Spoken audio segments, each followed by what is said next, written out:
I'm George, that's my first name, de Jongh. I'm of the board. I'm one of the guys in the board of the Sunset March.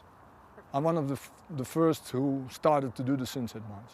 I was number 15 to be exact. It's a march that takes place every evening since the 19th of October 2014, when that was a result of an idea that the guy over there, Tim Ruiling, he had an idea. This bridge was built in 2013, and during the process of the sketching and drawing of the bridge, someone had an idea on how to commemorate all the fallen soldiers in the bridge. And he thought of the idea to bring in 48 pair of lamps, of a light post, and to use that as a sort of interactive memorial. And they would light up one pair after one pair as the sun went down.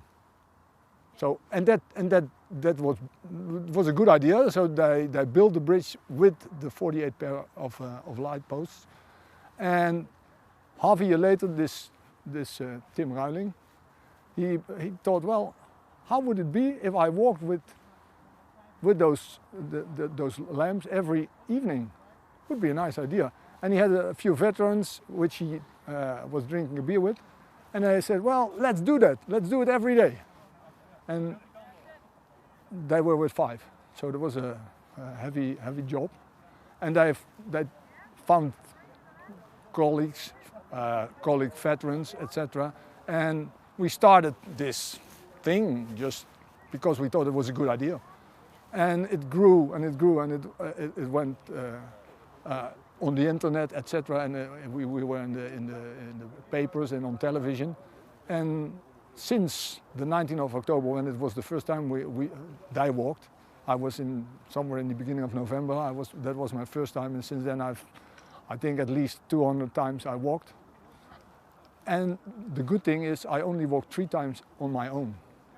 Every other evening there were people there, and it varied from 1 till 500. And in 2 days there will be probably more than a few thousand walking.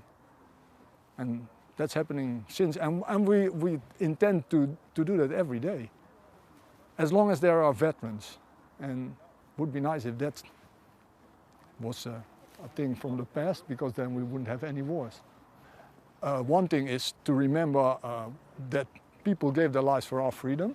So that's the thing with the 48 fallen Americans here. But on the other hand, it's to have an interaction and a connection with society, that there are still veterans, and that war is a thing that has to be fought to be. You have to sacrifice things. You have to sacrifice at least part of your time, and the worst thing is that you have to sacrifice even your life to uphold freedom in general. And that's a thing that has to be remembered every day.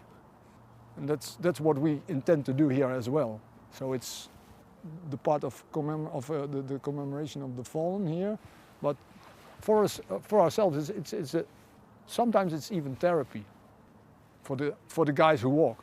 It's a tremendous feeling. It's great to see that people are really getting emotional. Of the first time we did it, it was just an idea. It felt good for ourselves, but then we realized that it really touched people, and that's great. And that's another drive to keep up the doing it every day.